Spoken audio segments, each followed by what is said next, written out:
Agora você ouve uma palavra de vida com o pastor Érico Rodolfo Bussinger.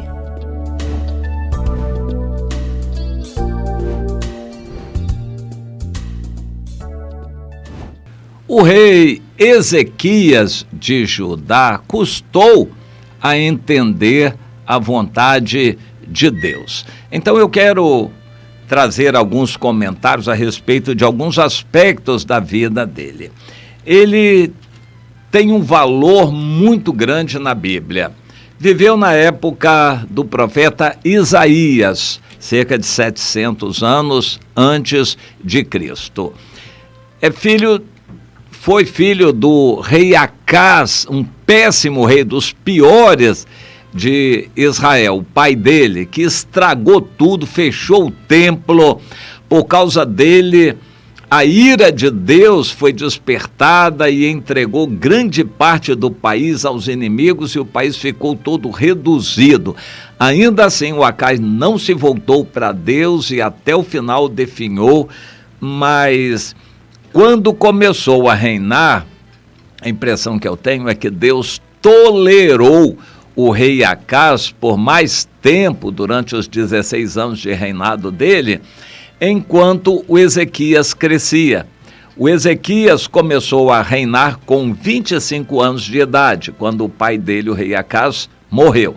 O Ezequias começou a reinar com 25 anos de idade. No primeiro dia, a primeira coisa que ele fez foi mandar reabrir o templo do Senhor e começar a purificar o templo. Exortou os sacerdotes e levitas a se santificarem eles mesmos e santificarem a casa de Deus. E levou algum tempo.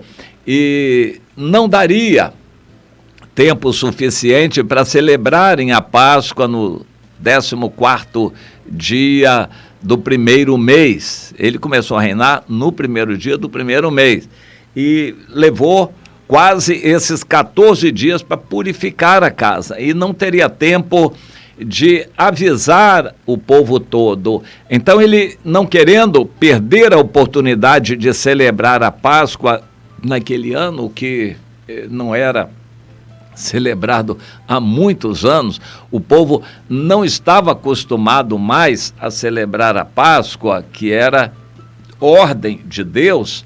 O povo não estava preparado. Não dava para, de um dia para o outro, celebrar a Páscoa. Ele tomou conselho com conselheiros e tomou uma decisão. Não vamos esperar o ano que vem.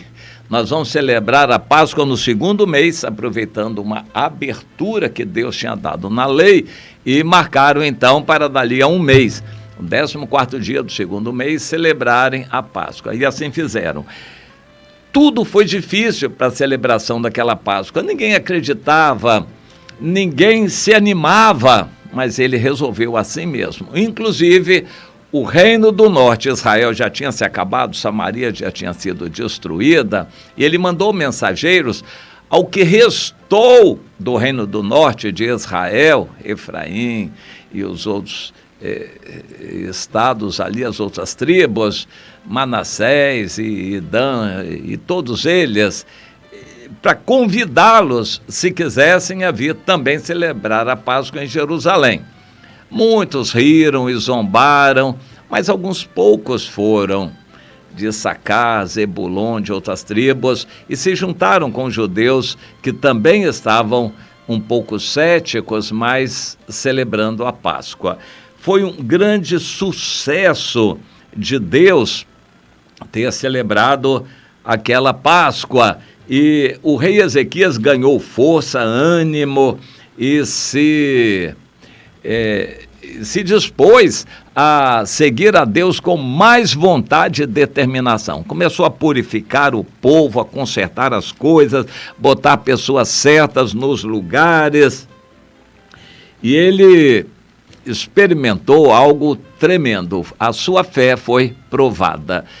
Nós sabemos que a nossa fé é provada e vai ser provada de alguma maneira, e tanto mais forte quanto maior é a sua maturidade, a sua capacidade, e então nós podemos garantir isso. Se você é uma pessoa firme no Senhor, a sua aprovação vai ser dura.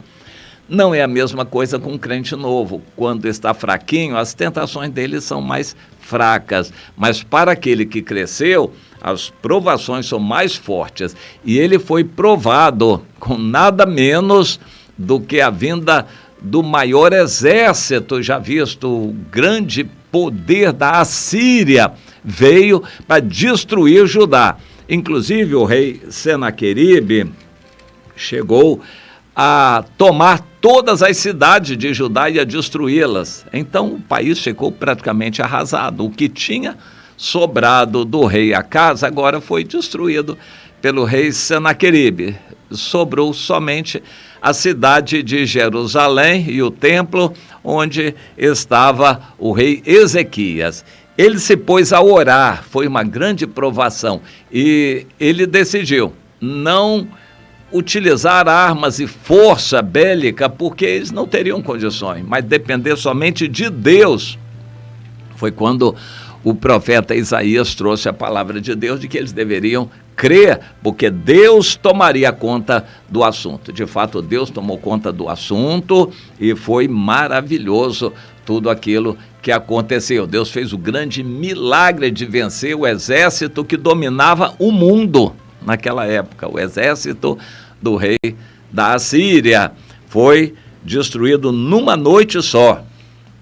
Aquilo foi algo tremendo e a partir dali o Ezequias se tornou famoso no mundo inteiro. Quem é esse rei aí de um país pequeno que venceu o grande império assírio? Que história é essa?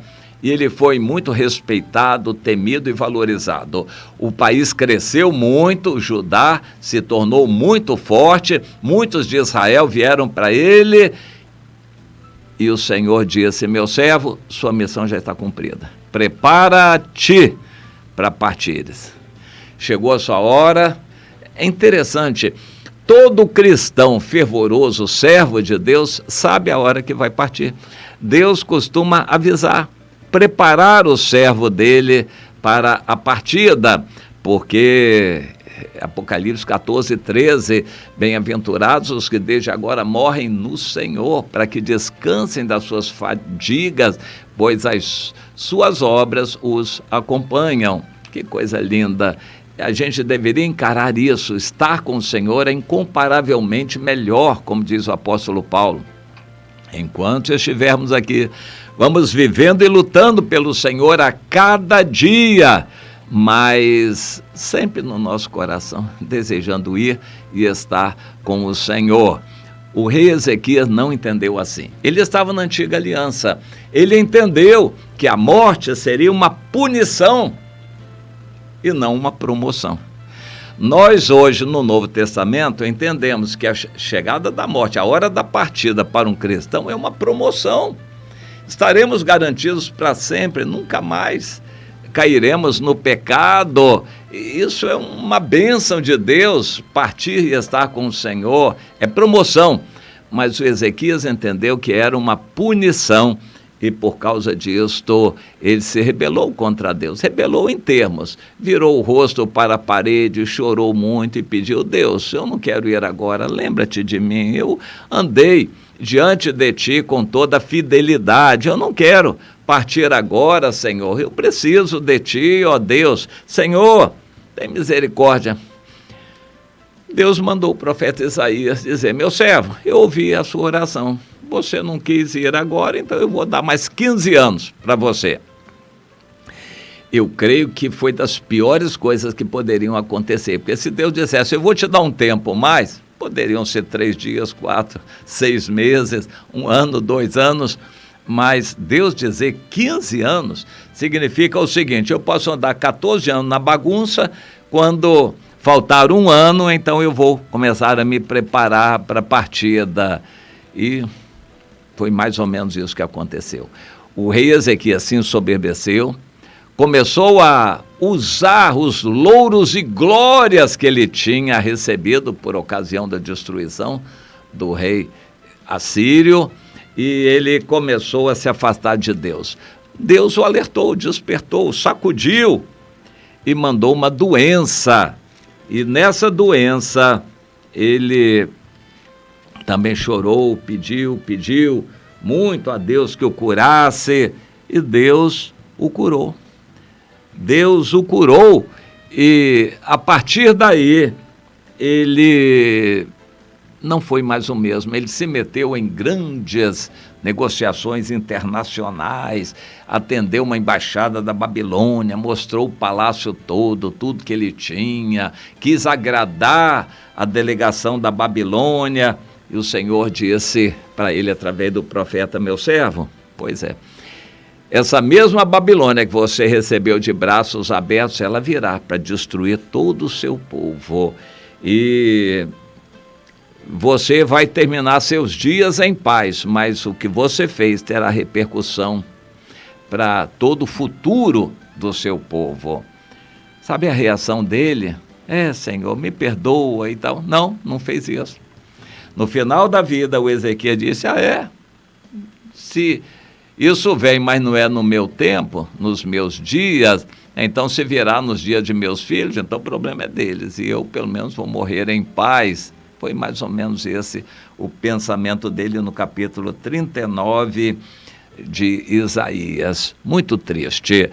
Bom, o rei Ezequias foi bastante provado. Na média, na avaliação geral, ele foi um excelente rei, temente a Deus, mas como um crente, ele resvalou. Ele deixou muitas falhas que ficam de alerta para nós. Algumas delas, quando você está apertado, pressionado, ou doente, ou em grande perseguição e dor, busque a Deus. Por pior que seja a situação, Deus pode operar algum milagre. Quando Deus operar um milagre, não se engrandeça, não se envaideça, nem pense que foi pelo seu mérito. Não, quando Deus operar o milagre, não atribua a si, a você, o mérito disso tudo. Seja humilde, reconheça a Deus e o que vem de Deus como algo que é graça dele e não merecimento seu. Não se ensoberbeça. Quando vierem elogios, pessoas grandes, importantes chegando até você, desconfie. Não receba glória aqui na terra. Eu vou repetir. Quando você, em qualquer situação, começar a receber pessoas da alta sociedade, empresários, pessoas ricas, pessoas importantes procurando você, desconfie, meu irmão. Desconfie, minha irmã. O mundo não tem nada de bom para oferecer. E desconfie quando receber promessas e propostas muito boas, desconfie disto. Seja humilde, reconheça o Senhor, e quando você estiver pressentindo alguma ameaça, vá para os pés do Senhor, é o lugar mais seguro que existe. Os pés do Senhor, em lágrima, oração, choro. E outra coisa, não ore só por você, pelos seus interesses, ore pelos irmãos, pelos filhos, filhos na fé, pelo seu país, chore pelo seu país, pela cidade onde você está, chore pelo ambiente à sua volta, os perdidos à sua volta, chore diante de Deus. Não pense egoístamente que pelo fato de você estar debaixo da bênção de Deus que os outros podem se danar. Largue os outros de lado, não faça isto. Pelo contrário, chore pelos outros. Você só tem a ganhar de Deus. Não pense que por você morar numa casa boa, ter um bom salário, ter um carro na porta e a proteção de Deus, que está tudo bem. Não é isso que Deus quer. Deus quer que você vá para o meio do povo chorar, suplicar misericórdia por esse povo que está indo para o inferno, para a condenação. Chore por esse povo. Não se acomode achando que a sua situação é boa. Será que eu estou falando com você? Será que Deus está falando com você? Preste atenção.